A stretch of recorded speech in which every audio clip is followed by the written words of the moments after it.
Buenas tardes. ¿Comieron? ¿Muy buena la comida? ¿Seguro? ¿Comieron demasiado? Por lo menos hay una persona sincera acá.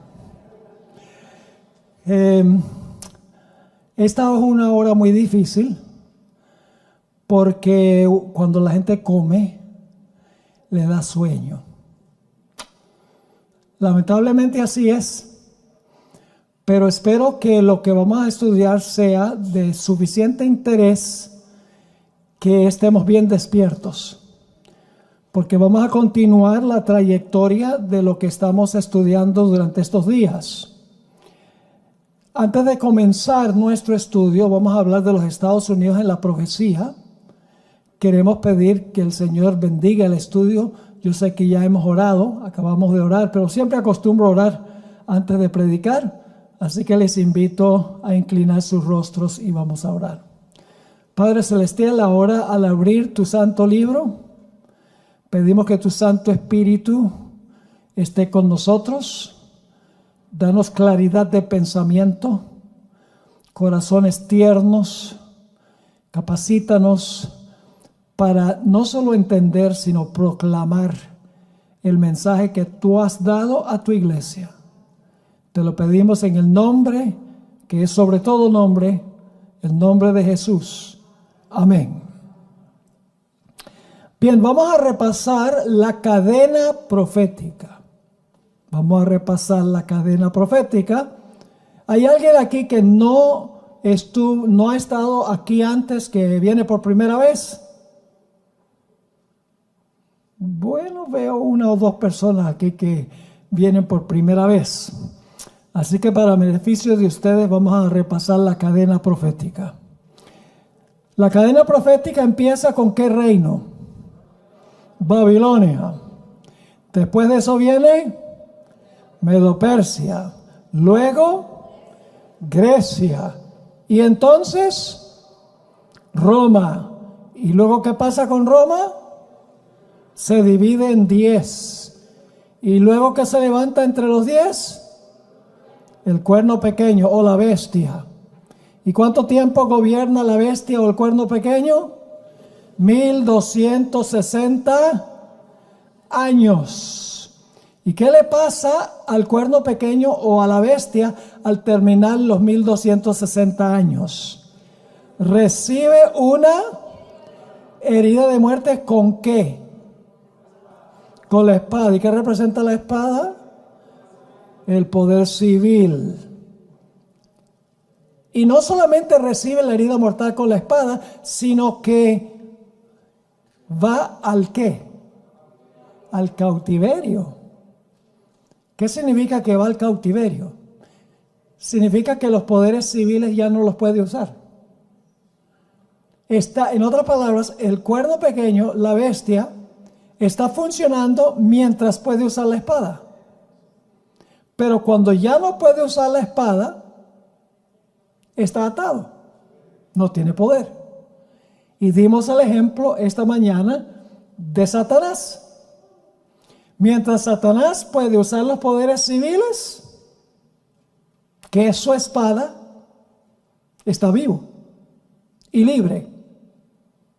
Pero cuando Cristo venga, ¿qué va a pasar con todos los poderes civiles que él usa para cumplir sus propósitos? Todos van a estar muertos. Así que Satanás queda ¿qué? Encarcelado. Lo dice Apocalipsis 20. Queda atado. Y tiene una herida ¿qué? Una herida mortal.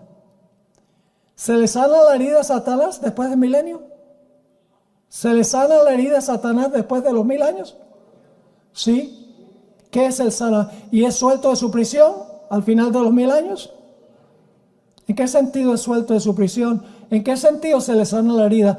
En el hecho de que resucitan todos los poderes del mundo y los puede usar de nuevo. ¿Entienden lo que estoy diciendo? Es decir, la herida mortal y el encarcelamiento tiene que ver con si se puede usar los poderes civiles o no.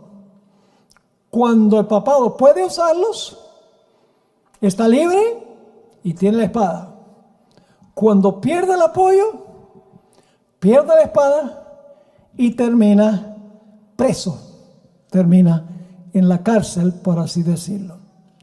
Así que tenemos, después de los 1260 años, la herida mortal del poder papal, se le quita la espada y la espada le da su herida de muerte.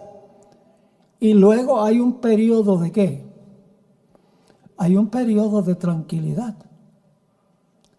Porque el papado ya no puede usar los poderes civiles para perseguir, como hacía en el pasado. Está encarcelado el papado. Está en cautiverio, sin poder usar la espada del poder civil. Pero la profecía dice que va a recuperar la espada y va a resucitar de su herida mortal. Es decir, va nuevamente a estar libre y va a poder usar la espada del poder civil, porque nuevamente va a poder usar a los gobernantes del mundo para cumplir sus propósitos. Ahora, la pregunta clave es: ¿cómo se le va a sanar la herida mortal? ¿Cómo es que va a recuperar el papado su libertad después de estar cautivo? ¿Cómo va a poder usar otra vez la espada que usó en el pasado para perseguir? La respuesta es que cuando el papado recibió su herida mortal, se levantó el siguiente gobierno o poder cuando cayó el papado. Noten Apocalipsis 13 y el versículo 11. Apocalipsis 13 y el versículo 11. Cuando el papado recibe su herida mortal, el otro reino que lo reemplaza por un tiempo se está levantando. Dice en Apocalipsis 13, 11, ¿después de qué? Después que la bestia anterior recibe su herida mortal, porque el versículo anterior está hablando de la herida mortal. Después que el papado recibió su herida mortal, vi otra bestia que subía ¿de dónde? ¿O es diferente esta bestia que la bestia anterior? ¿De dónde ascendió la bestia anterior? Del mar. Pero esta asciende ¿de dónde? De la tierra. Es una bestia distinta. Así que dice, después que la bestia anterior recibe la herida mortal, vi otra bestia que subía de la tierra y tenía 2 cuernos semejantes a los de un cordero, pero hablaba como dragón. Ahora, necesito explicar algo. En el libro de Apocalipsis, muy comúnmente, el versículo inicial resume toda la carrera de la bestia que se menciona. Es decir, cuando esta bestia se origina, vive de acuerdo a los 2 cuernos como de cordero. Pero al final de su carrera, habla como un dragón. Es decir, no comienza a hablar como dragón desde el momento que se levanta. El versículo 11 nos resume toda la carrera de esta bestia. Su origen, cuando tiene 2 cuernos como de cordero, y luego más adelante en su carrera, cuando comienza a hablar como un dragón. Lo interesante en cuanto a esta bestia es que es una bestia, yo le digo la bestia esquizofrénica. Porque es una bestia que tiene carácter contradictorio. Tiene una doble personalidad.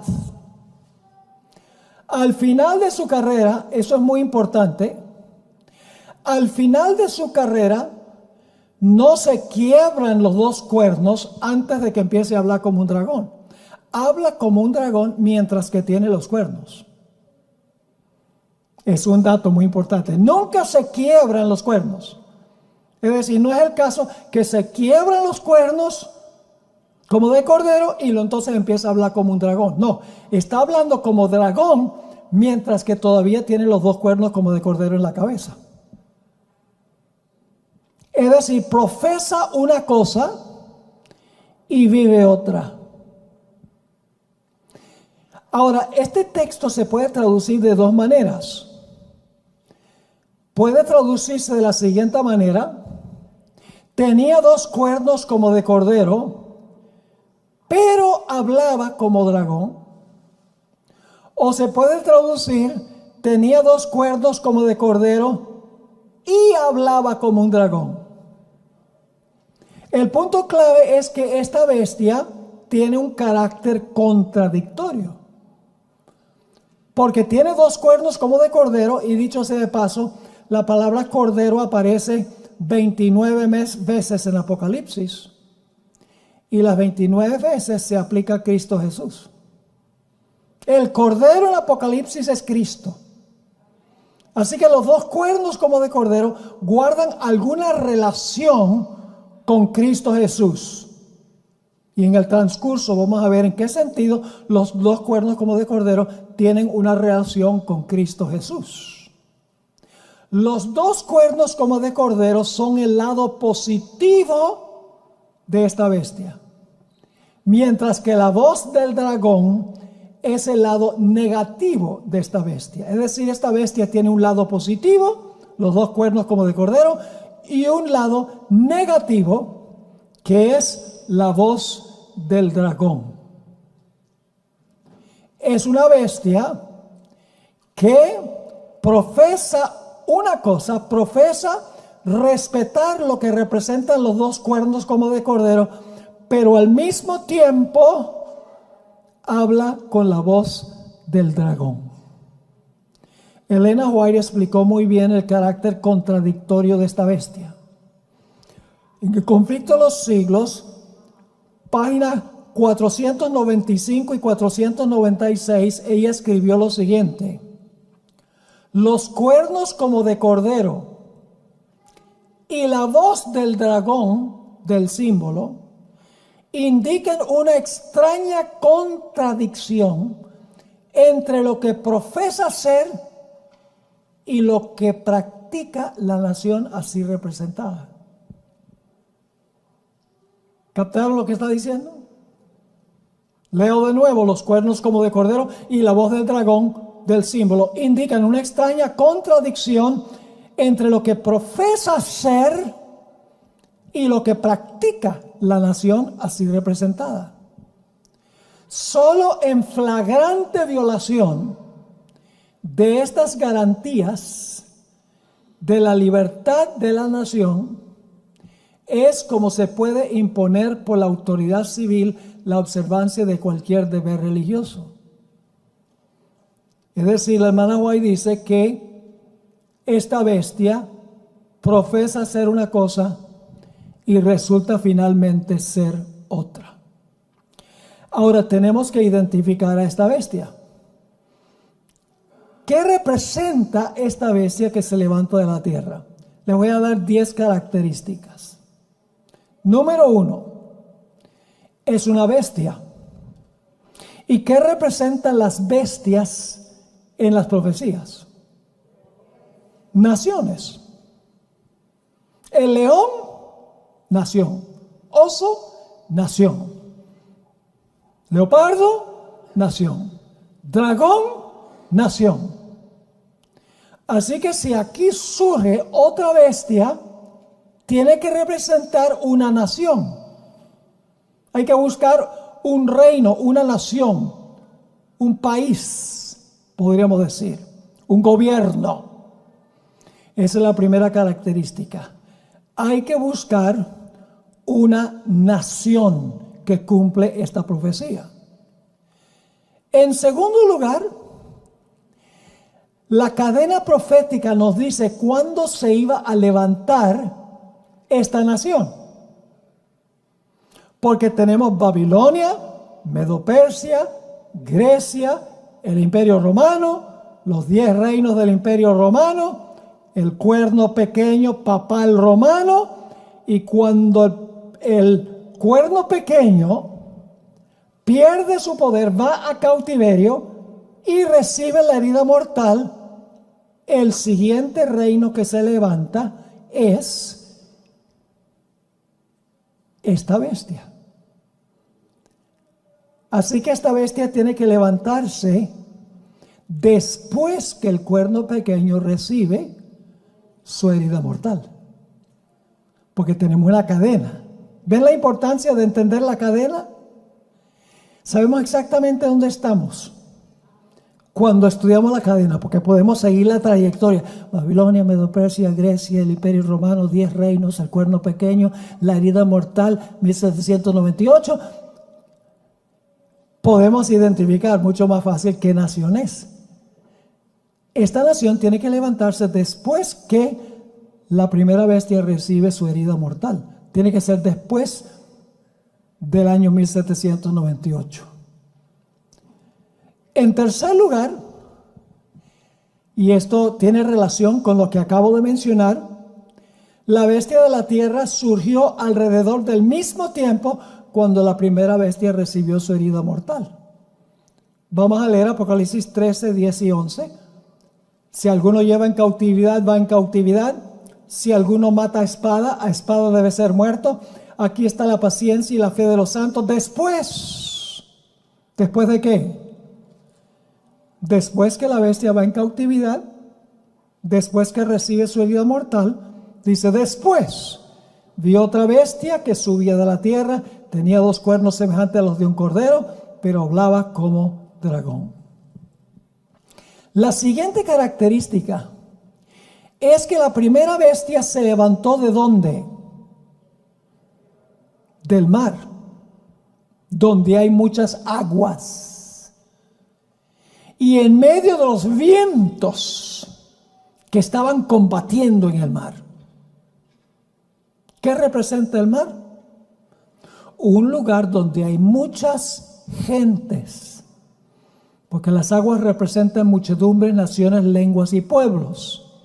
Es decir, la bestia del mar se levanta en un lugar muy poblado con gentes, donde los vientos están combatiendo, es decir, hay guerras allí, donde se levanta la bestia del mar.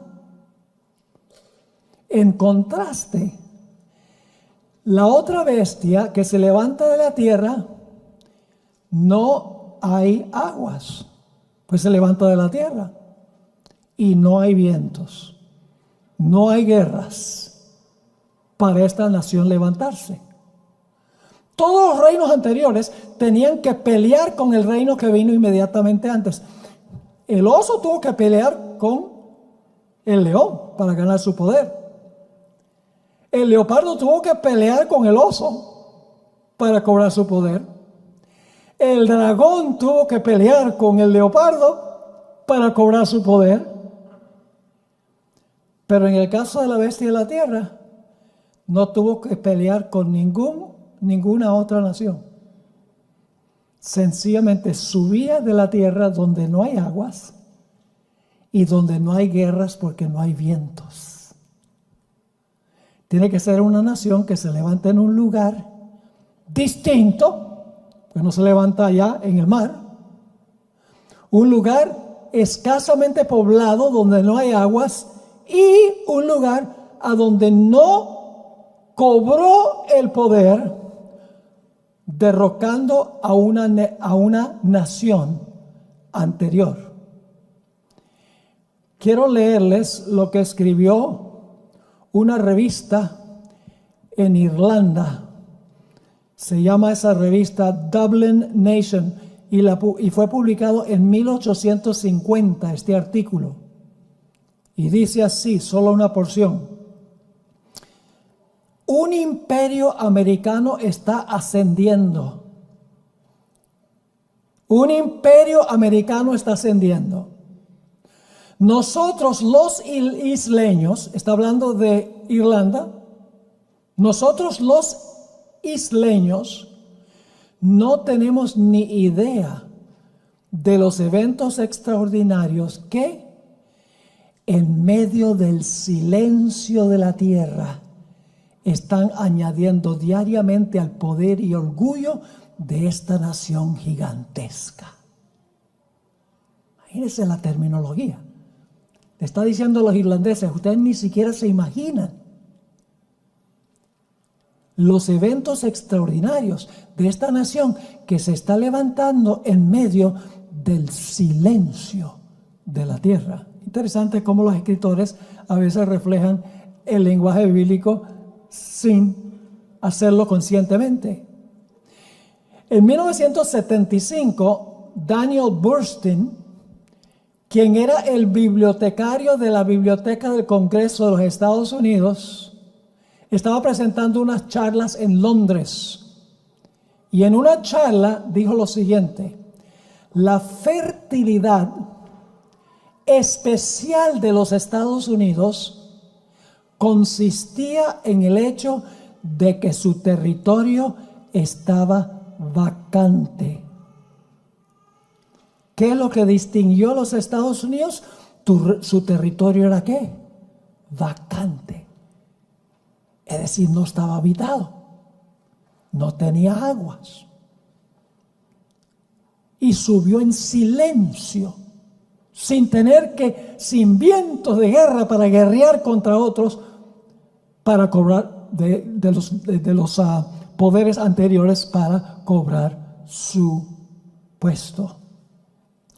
Otra característica es que en 1798 la nación estaba recién retoñando, es decir, no había alcanzado su apogeo, estaba recién empezando a crecer. Y eso se denota por una palabra que se usa aquí en el versículo, a donde dice que se levantaba una bestia de la tierra. Esa palabra levantaba es la misma que se usa en la parábola del sembrador. En Mateo 13 y el versículo 7, a donde habla de que el sembrador tiró las semillas y la semilla comenzó a brotar. Es decir, cuando esta nación se levanta, no alcanza su apogeo, sino en 1798 está recién retoñando.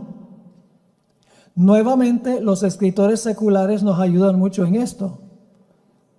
G.A. Townsend, en su libro El Mundo Nuevo comparado con el Antiguo, página 462, escribió lo siguiente en cuanto a los Estados Unidos: como una semilla silenciosa, crecimos hasta llegar a ser un imperio. Como una semilla, crecimos hasta llegar a ser un imperio. En 1798 tenemos que buscar una nación que estaba recién surgiendo, como una planta, como se usa en la parábola del sembrador. Otra característica interesante es que las profecías se mueven de oriente hacia el occidente. Los primeros dos poderes de Daniel 7, el león y el oso, se levantan en Asia. Las dos siguientes bestias, que son el leopardo y la bestia espantosa y terrible, el dragón, se levantan en Europa. Y si ustedes conocen la geografía, Asia queda más al oriente y luego viene Europa al occidente. Si la profecía se está moviendo de oriente a occidente, ¿a dónde esperaríamos conseguir este reino? Pues no sería en Asia, ni tampoco en Europa, porque ahí había mucha población. Todas las bestias de Daniel 7 se levantaron donde había muchas aguas, según Daniel 7. Yo pregunto, ¿qué es lo que queda al occidente de Asia y Europa? No me digan que el océano Atlántico. técnicamente es el océano Atlántico. Pero ¿qué queda al occidente del océano Atlántico? América. ¿Están conmigo? Tenemos que buscar entonces una nación que está al occidente de Asia y de Europa. Otra característica que mencionamos en uno de los temas es que esta bestia se levanta de la tierra que ayudó a la mujer que estaba siendo perseguida en Europa. ¿Recuerdan que hablamos del territorio de Estados Unidos antes que surgiera una bestia aquí? El territorio de los Estados Unidos le proporcionó refugio a la mujer que estaba siendo perseguida en Europa por el papado. No sé si me están entendiendo o no. Quiere decir entonces, claramente, al examinar esta característica, que la tierra que le suministró refugio a la mujer, la tierra que ayuda a la mujer cuando los peregrinos huyeron para acá, luego de esa tierra surge una nación, porque surge la bestia de la tierra, la misma tierra que ayudó a la mujer cuando estaba siendo perseguida. Y pronto celebraremos Thanksgiving, que conmemora la llegada de los peregrinos a los Estados Unidos, escapando de las aguas que echó el dragón de su boca para tratar de ahogarlos en Europa. La siguiente característica es que esta nación que recién estaba retoñando en 1798 como una planta, se iba a convertir en una potencia mundial. Déjenme darles los datos sobre la población de los Estados Unidos. En 1701 habían 260,000 habitantes en los Estados Unidos. En 1701. En 1776, cuando se firmó la Declaración de Independencia, había 2,8 millones de habitantes en los Estados Unidos. En el año 1800, 25 años después, el país tenía 5,236,000 habitantes. En 1900, 100 años después, había 76,212,000 habitantes. En 1950, 50 años después, el país tenía 151,325,000 habitantes. En 50 años creció de 76,000 a 76 millones, a 1950, 151 millones. Y desde 1950 hasta 1983, el país ahora tiene cerca de 350 millones de habitantes. Empezó como una planta, pero se convirtió en un imperio, como dice el historiador. Ahora es interesante ver no solo el crecimiento numérico de los habitantes, sino también es importante ver otras esferas.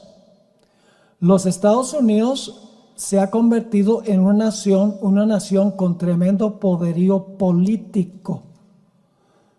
Tiene que tener poder político para que todo país de la tierra siga su ejemplo en la ley dominical. Tiene que tener tremendo poder político. En segundo lugar, tiene tremendo poder económico a nivel mundial. Y tiene que tener poder económico porque últimamente va a prohibir comprar y vender a nivel mundial. Y tiene que tener un tremendo poderío militar para ejecutar el decreto de muerte contra los que no se acaten a lo que dice. Yo pregunto, ¿los Estados Unidos es una potencia política, económica y militar? Sí, señor. Característica número 9. Esta es muy interesante. Mientras que las bestias anteriores se levantan una después de otra y la nación anterior desaparece de la historia, la bestia del mar y la bestia de la tierra son contemporáneas, existen al mismo tiempo.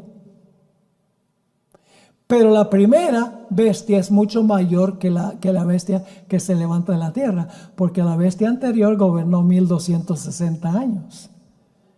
Mientras que la segunda bestia surgió en 1798, es mucho más joven. Y en vez de pelear, ahora escuchen, en vez de pelear con la bestia del mar, va a ayudar a la bestia del mar a recuperar la espada y va a librarla de la cárcel. Eso es muy diferente, porque todas las otras bestias conquistaron la bestia anterior, pero esta bestia de la tierra va a ayudar a la bestia anterior a recuperar la espada y la libertad del cautiverio al cual fue enviado. ¿Vamos bien? Y usted dice, ¿cómo sabemos que esta segunda bestia va a ayudar a la primera bestia a recuperar su poder? Bueno, vamos a ver ahora, vamos a la característica número 10 y luego les voy a contestar esa pregunta. La característica número 1 de que esta bestia va a auxiliar a la primera es que el dragón representa a Roma. El dragón que quiere matar al niño, Roma. El dragón que persiguió a la mujer, según Apocalipsis 12, Roma, papal. Esta bestia que se levanta de la tierra habla como un dragón. Quiere decir que va a hablar como ¿qué? Como Roma. ¿Están siguiéndolo? Va a hablar como Roma. Como la bestia anterior, como Roma papal, esta bestia va a hablar como Roma. Esa es la primera característica, que demuestra que esta bestia de la tierra va a ayudar a la bestia previa para recuperar su poder, porque va a hablar como dragón. Y el dragón es Roma y la bestia anterior es Roma papal. También nos dice Apocalipsis 13, y esto lo estoy resumiendo, que esta bestia que se levanta de la tierra ejercerá toda la autoridad de la primera bestia. Su autoridad ejerce toda la autoridad de la primera bestia. También dice que todo lo que hace, lo hace en presencia de la primera bestia. Y esa expresión en presencia de la primera bestia significa en favor de la primera bestia o comisionada por la primera bestia. También dice allí en cuanto a esta bestia que va a mandar a todo el mundo a adorar a la primera bestia. Dice también que hará una imagen de la primera bestia. Hará una imagen en honor de la primera bestia. Impondrá la marca de la primera bestia. Me da la impresión de que esta bestia que se levanta de la tierra, todo lo que hace es para complacer a la primera bestia, para devolverle el poder a la primera bestia. Ahora, notemos la característica número 10. Y ustedes dicen, bueno, ¿cuáles son las características que no hemos estado llevando la cuenta? Vamos a repasar. Número 1, una bestia no representa una persona, sino que representa una ¿qué? Una nación. Hay que buscar una nación. En segundo lugar, ¿dónde se encuentra en la cadena profética? Después de la herida mortal. Luego nos dimos cuenta que no se levanta en el mar donde hay vientos, donde hay mucha gente y conflicto militar, sino que se levanta de la tierra. Luego, en 1798, está recién brotando, no ha alcanzado su apogeo de poder.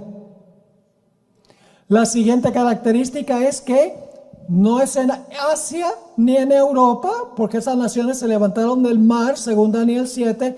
Esta bestia tiene que levantarse más al occidente, en los Estados Unidos. Siguiente, esta nación creció fenomenalmente en población, en poderío económico, poderío político y poderío militar. Otra característica es que la primera bestia y la segunda bestia existen al mismo tiempo. Y la segunda bestia lo que hace es ayudar a la primera bestia a que se le cure la herida y recupere la espada. Ahora vamos a notar la característica número 10.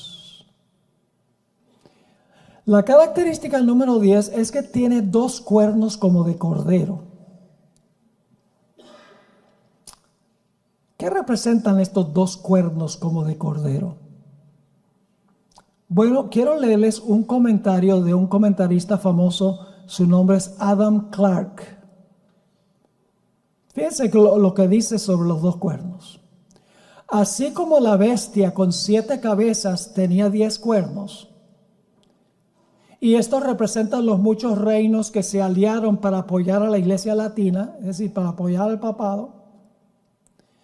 De la misma manera, los dos cuernos que tiene esta bestia, que se levanta de la tierra, deben representar dos reinos. Porque cuernos representan ¿qué cosa? Reinos. Sigue diciendo.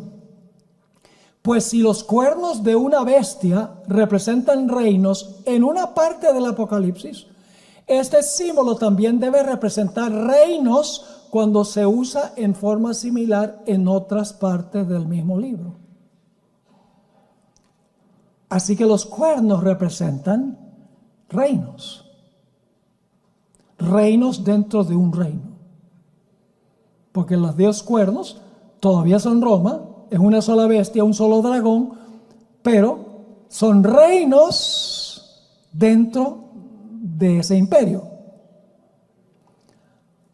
Ahora, el paralelo más cercano a este, de los dos cuernos como de cordero, se encuentra en Daniel 8 y el versículo 3.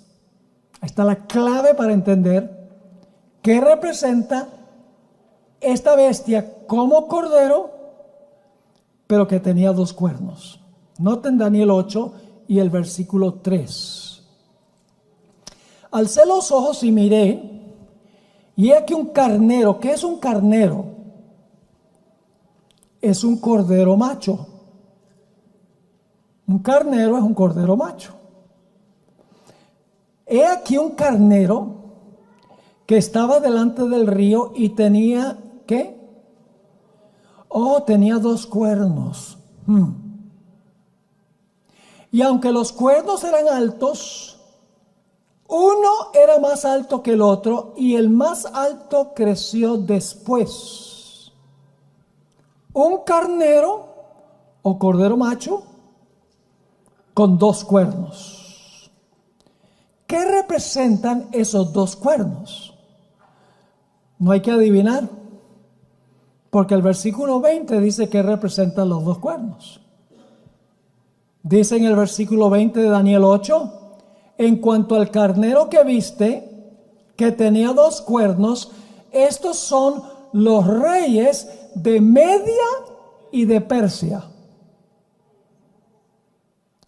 Un solo carnero con dos reinos, medos y persas. Lo que estoy diciendo es que esta bestia que se levanta de la tierra es una sola nación, porque es una sola bestia. pero tiene dos cuernos, que significa que en esa nación hay dos reinos. ¿Me están entendiendo o no? En esa nación hay dos reinos. Y esto nos lleva a preguntar, ¿son cuernos como de qué? De cordero. ¿Y los cuernos que representan? Reinos. Y como son de cordero, debe ser dos reinos que reconoció ¿quién? Que reconoció Cristo. Porque son como de cordero. Entonces tenemos que preguntarnos, ¿qué dos reinos reconoció Jesús dentro de una misma nación? Les voy a mencionar brevemente varios versículos de la Biblia. Y repito, que en Apocalipsis cada vez que se usa la palabra cordero, es Jesús, 29 veces. Así que estos dos cuernos, dos reinos, como son de cordero, significa que son dos reinos que reconoció Jesús. Ahora, ¿cuáles son los dos reinos que reconoció Jesús? Vayan conmigo a Mateo 22, 19 al 21. Es cuando acusaron o le preguntaron a Jesús si se debía dar impuestos a César, al poder civil. Dice Jesús, mostradme la moneda del tributo. Y ellos le presentaron un denario. Entonces les dijo, ¿de quién es esta imagen? ¿La cara de quién está en esta moneda? ¿Y cuál es la inscripción? ¿Qué nombre va ahí? Le dijeron, de César. Y les dijo, dad pues a César, ese es el poder civil, ¿sí o no? Dad pues a César lo que es de César y a Dios lo que es de Dios. ¿Dios tiene un reino? Sí. ¿César tiene un reino? Sí. Noten Mateo 4, 8 al 10. ¿Qué sucedió cuando Satanás le ofreció a Jesús todos los reinos del mundo? Que Jesús llegara a ser un rey terrenal. ¿Jesús tomó las riendas del reino, de los reinos mundanos? No. Dice Mateo 4, 8 al 10, otra vez le llevó el diablo a un alto monte y le mostró todos los reinos del mundo y la gloria de ellos. Y le dijo, todo esto te daré si postrado me adorares. Entonces Jesús le dijo, vete Satanás, porque escrito está, al Señor tu Dios adorarás y a Él solo servirás. Cristo rehusó tomar dominio sobre los reinos terrenales, pero eran reinos. Jesús, cuando compareció ante Pilato, Pilato le preguntó, ¿eres tú un rey? ¿Y qué dijo Jesús? Respondió Jesús, mi reino no es de este mundo. Entonces, ¿cuántos reinos reconoció Jesús? Dos, el de él y el del mundo. ¿De acuerdo? Mi reino no es de este mundo. Si mi reino fuera de este mundo, mis servidores pelearían para que yo no fuera entregado a los judíos, pero mi reino no es de aquí. ¿Tenía Jesús su reino? ¿El mundo también tiene su reino? Sí, pero Jesús dice, el mío no es de aquí.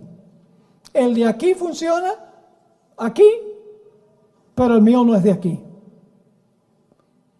Jesús reconoció dos reinos que existían simultáneamente en el Imperio Romano. El primer reino, el poder civil de Roma, y el segundo reino, el de Dios. Ahora, ¿saben que Jesús se refirió a su reino como el reino de los cielos? El reino de los cielos es el reino de la iglesia. Nunca Jesús procuró apoderarse del poder del imperio romano para adelantar su obra. Reprendió a Santiago y a Juan cuando las aldeas samaritanas no querían que Jesús pasara por ellas, Santiago y Juan, los hijos del trueno, dijeron: ¿quieres que llamemos fuego del cielo para incinerar a esa gente? Quieren usar la fuerza. Cuando Cristo alimentó a los 5,000,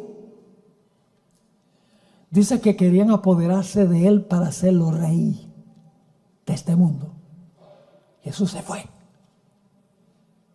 Y no solo eso, sino también Cristo reprendió a Pedro cuando usó la espada para defender su reino. El Nuevo Testamento deja muy en claro que Jesús reconoció 2 reinos. Y nosotros leímos Romanos el capítulo 13, versículo 1 al 4, donde el apóstol Pablo dice que debemos someternos a las autoridades superiores. Debemos sujetarnos al gobierno, es lo que está diciendo Pablo. Es decir, Pablo reconoció que hay un reino legítimo aquí. Inclusive el apóstol Pablo dice que si nosotros no obedecemos al poder civil, dice, acarreamos el juicio de Dios. Así que en cortas cuentas, los 2 cuernos como de cordero representan 2 reinos. Y como son de cordero, son los 2 reinos que reconoció Jesús. Y los 2 reinos que reconoció Jesús son el reino de Él, que es la iglesia, y el reino del Estado, que es el reino de esta tierra. Es decir, que esta nación que se levantó tiene que ser un reino o una nación que reconoce la existencia de 2 reinos, el de Dios y el reino del poder secular. ¿Me están entendiendo? Ahora, note lo que dice Lucas 17, 20 y 21. Lucas 17, 20 y 21. ¿Qué clase de reino estaban esperando los judíos? Que Jesús tomara las riendas del poder civil e implantara por la fuerza su reino aquí en esta tierra. Fíjense lo que dice Lucas 17, 20 y 21. Preguntado por los fariseos cuándo había de venir el reino de Dios, les respondió y dijo: el reino de Dios no vendrá con advertencia, es decir, con una exhibición externa de poder. El reino de Dios no vendrá con advertencia, ni dirán, helo aquí o helo allí, porque he aquí el reino de Dios está en vosotros. Ahora quiero leerles una cita un tanto larga del Espíritu de Profecía, a donde ella habla de Jesús y la relación que Jesús tenía con el poder civil. Es una cita que viene del deseo de todas las gentes, poderosa. Bueno, no tengo aquí anotado la página, pero les puedo dar eso. Está en el deseo de todas las gentes. Dice lo siguiente: el reino de Dios viene sin manifestación exterior. El evangelio de la gracia de Dios, con su espíritu de abnegación, no puede nunca estar en armonía con el espíritu del mundo. Los 2 principios son antagónicos. Mas el hombre animal no percibe las cosas que son del Espíritu de Dios, porque les son locura y no las puede entender, porque se han de examinar espiritualmente. Pero ahora escuchen. Pero hoy hay en el mundo religioso multitudes que creen estar trabajando para el establecimiento del reino de Cristo como dominio temporal y terrenal. Entre ellos están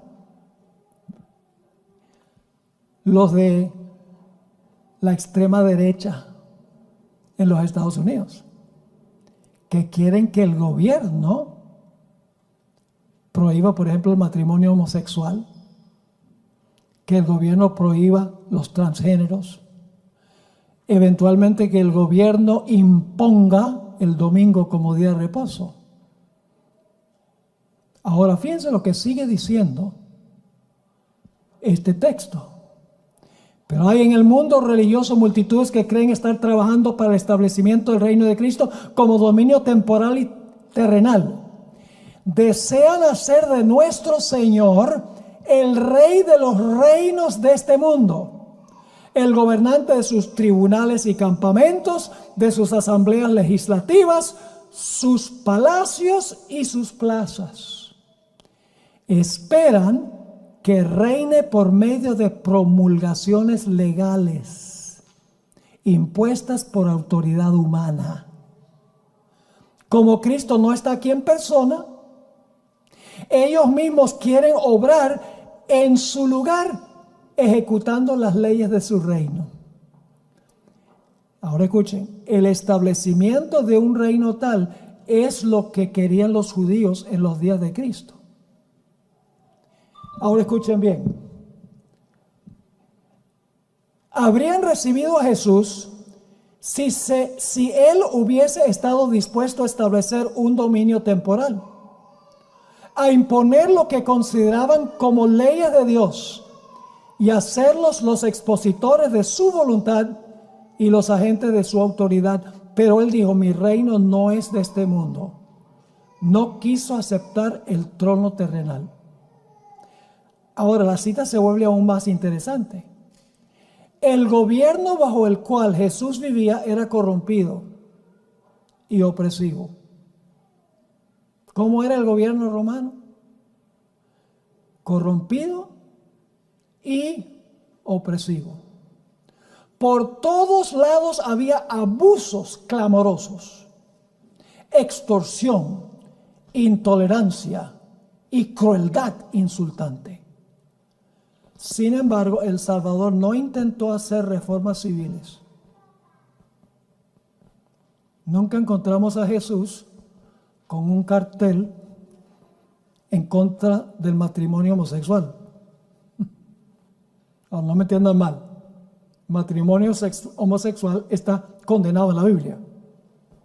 Nunca andó con una pancarta en una demostración en contra de los transgéneros. Jesús nunca intervino en el dominio político de Roma. Sigue diciendo la cita. Sin embargo, el Salvador no intentó hacer reformas civiles. No atacó los abusos nacionales, ni condenó a los enemigos nacionales.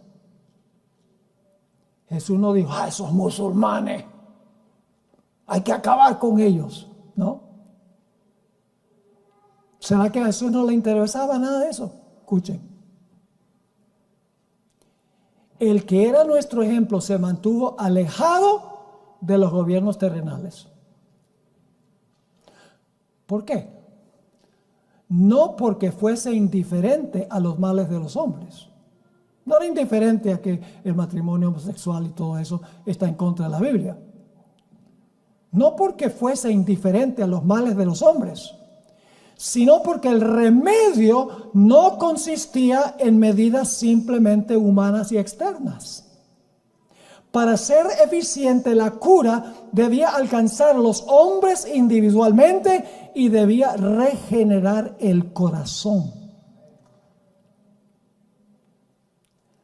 Yo les pregunto, los que están en contra del matrimonio gay, cuando andan con sus pancartas y gritería, ¿cuántos de los transexuales y homosexuales van a escuchar lo que ellos están diciendo? Crea más oposición. No me entiendan mal. Esas cosas son contrarias a Dios. Pero ¿dónde está el remedio?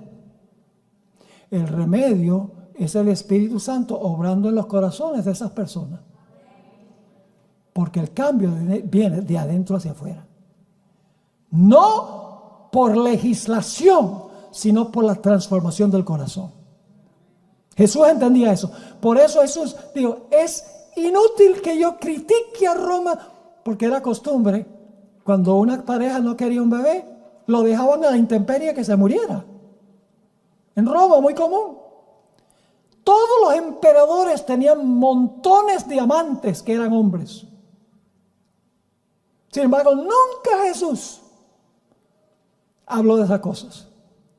Porque él sabía que de nada valía criticar eso cuando lo único que podía resolver el problema era la transformación del corazón. Les doy un ejemplo. Yo soy un excelente panadero. ¿Saben? Panadero de primera categoría. Y no me da vergüenza decirlo. Y les voy a decir cómo es que yo hago el pan. Yo tomo la harina, lo mezclo con el agua y con los ingredientes, y ya cuando tengo la bola de masa, le echo levadura por encima. Usted no es ningún panadero. Estoy hablando con sarcasmo. Para que la masa crezca, ¿a dónde hay que colocar la levadura? Adentro de la masa, y la masa crece. Así es en la vida espiritual. De nada vale condenar esto y aquello, lo otro, con pancartas, con protestas y con gritería, y todo eso no logra nada. Lo que hace es lograr más oposición. Lo que tenemos que hacer es alcanzar el corazón, y entonces la conducta cambia. ¿Están entendiendo? Así que yo pregunto, ¿qué representa esta bestia que se levanta de la tierra? ¿Y qué representan los dos cuernos? No cabe duda por las características que esta bestia que se levanta de la tierra representa los Estados Unidos de América. Por todas las características que hemos visto, todas las características cuadran con los Estados Unidos. Ahora ustedes dicen, ¿cuáles son los dos reinos en los Estados Unidos? Están en la primera enmienda de la Constitución. ¿Saben lo que garantiza? Y vamos a hablar de la primera enmienda en nuestra próxima sesión. ¿Saben lo que dice la primera enmienda? La primera enmienda garantiza libertades religiosas y libertades civiles. Los dos cuernos como de cordero. La primera enmienda dice que el Congreso no puede redactar ninguna ley que establezca una observancia religiosa ni que prohíba que la gente practique su religión. Ese es el principio del reino de Cristo. Pero la segunda parte de la primera enmienda dice, garantiza derechos civiles, como por ejemplo, de reunirse pacíficamente, de pedirle al gobierno que le haga justicia, libertad de la prensa, libertad de expresión. Están en la primera enmienda. Dos principios: libertades civiles y libertad religiosa. Son los dos reinos. El reino de Cristo y el reino del gobierno, coexistiendo en una misma nación. Una bestia con cuernos como de cordero, dos principios que reconoció a Jesús. Los dos reinos que reconoció a Jesús en una misma nación. ¿Están entendiendo o no? Pero en nuestra próxima sesión vamos a ver que va a llegar un momento en que esta bestia, que reconoce dos reinos, el secular y el de la iglesia, cada uno con su espada, como vimos esta mañana, esa bestia lo que va a hacer es cambiar su conducta. Y mientras que al principio en la Constitución garantizó libertad civil y religiosa, separación de la iglesia del Estado, de los dos reinos, va a repudiar esos principios Y ya no se va a portar como Jesús, sino que va a hablar como un dragón. Y ya estamos viendo los comienzos de esto. Porque hay muchos casos donde están tratando de limitar la libertad de expresión. Particularmente durante la pandemia.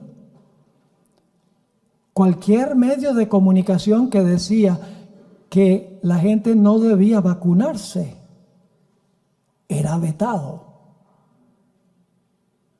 en las redes sociales, porque no cuadraba con lo que el gobierno quería. Ese es el comienzo.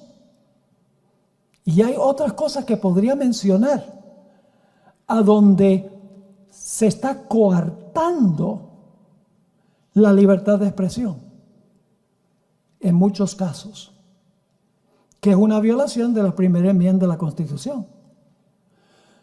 La Constitución también garantiza la habilidad de reunirse pacíficamente. Pero muchos hoy en día, en vez de reunirse pacíficamente, se reúnen con alboroto y con violencia. Así que estamos viendo el desmoronamiento de lo que fue esta nación en sus comienzos. Y lo que me preocupa, yo no tengo ninguna posición en cuanto a inmigración. Ese es un asunto del gobierno, no es un asunto mío. Pero me preocupa que muchos de los inmigrantes que están entrando a los Estados Unidos, millones de ellos, vienen de países católicos. Y no saben los principios sobre los cuales fue fundamentado este país. Vienen de países a donde la iglesia y el Estado son así. Y cuando llegue el momento en los Estados Unidos en que el poder civil quiera imponer observancias religiosas, bueno, eso es a lo que nosotros estamos acostumbrados. Es vital que cualquier persona que inmigre a este país conozca cómo este país se fundó. Y yo sé que para la ciudadanía se exige un examen. ¿Quién fue el primer presidente de los Estados Unidos? Give me a break. George Washington. ¿Cómo informa eso a la gente? ¿Cuál es la capital de Wyoming? Ese tipo de preguntas. Yo creo que deberían tomar un curso sobre los principios sobre los cuales fue fundado este país. Único en su género. Es una nación excepcional. No porque la gente es más inteligente o más bonita, o porque hay paisajes más bonitos, porque hay más plata, porque los militares son más fuertes. Nada de eso cuenta. Lo que hace que esta nación sea diferente a todas las demás naciones son los principios sobre los cuales fue fundamentado el país. Pero tristemente eso va a cambiar. Y en nuestro próximo y último tema, vamos a hablar sobre lo que dijeron los fundadores de los Estados Unidos en cuanto a la iglesia y el Estado. Y les voy a mostrar algo. Todos los padres fundadores de los Estados Unidos mencionan los dos cuernos. Lo que ellos dijeron comprueba que los dos cuernos son el reino de la iglesia y el reino del Estado. Y les voy a leer cita tras cita donde ellos dicen, son dos cuernos, no uno, son dos cuernos, porque la iglesia debe funcionar como iglesia y el Estado debe funcionar como Estado. No se deben mezclar. Pero este país va a hablar como un dragón cuando los Estados Unidos le devuelven el poder al papado. ¿Qué hacía el papado? El papado lo que hacía era usar la espada del poder civil para imponer religión. Y eso es lo que va a pasar con este país. Así que ahora vamos a tomar un receso, vamos a pedir que se haga el anuncio de lo que vamos a hacer un ratico. Y luego vamos a venir y vamos a hablar de la imagen de la bestia. ¿Saben lo que es la imagen de la bestia? Es una imagen que levanta los Estados Unidos de la primera bestia. Así que vamos a orar y entonces vamos a tener después nuestro último tema. ¿Les quedó claro el tema? ¿Está claro? Así que les animo, estudien la historia de los Estados Unidos. Y hay un punto, ahora se me ocurre un pensamiento que tengo que compartir. La historia de los Estados Unidos tiene dos etapas. La etapa en colonias de Inglaterra y la etapa constitucional. En la etapa colonial vinieron los peregrinos a los Estados Unidos buscando libertad religiosa, y cuando llegaron acá, cualquiera que no pertenecía a la iglesia de ellos eran perseguidos. Se trajeron las malas costumbres de allá. Por ejemplo, en las colonias, si uno no pertenecía a la iglesia oficial de la colonia, no podía ocupar un puesto político, no podía ser alcalde, no podía ser ningún puesto político, tenía que ser de la iglesia. Los diezmos se le daban al gobierno y el gobierno le pagaba a los ministros. No solo eso, sino en 3 de las colonias había un decreto de muerte contra aquellos que no guardaran el domingo. En las colonias. Y los cuáqueros, que no pertenecían a la religión oficial de la colonia, si eran rebeldes e iban en contra de la iglesia, le cortaban una oreja. Y si seguían rebeldes, le cortaban la otra. Y si continuaban siendo rebeldes, los ejecutaban. En la época colonial de los Estados Unidos, porque había unión de iglesia y Estado. Los padres de la patria conocían eso y sabían lo que había pasado en Europa durante los 1260 años y dijeron, nosotros vamos a establecer un país radicalmente diferente que eso. Y así se fundó este país. Bueno, vamos a orar. Padre Celestial, gracias por la claridad de tu santa palabra. El mundo desconoce estas cosas. Puede parecer muy bueno que el gobierno tenga que imponer la moralidad, pero últimamente, si no cambia el corazón, Dios no acepta el servicio por miedo, por temor. Te pido, Señor, que nos bendigas en nuestro último tema de esta tarde, que tu Santo Espíritu esté aquí para instruirnos y ayúdanos, Señor, a alcanzar a cuantos podamos con el maravilloso mensaje que tú has dado a tu iglesia. Gracias, Padre, por habernos acompañado y gracias porque nos acompañarás hasta el último tema de hoy. Te lo pedimos en el nombre de Jesús. Amén. Amén.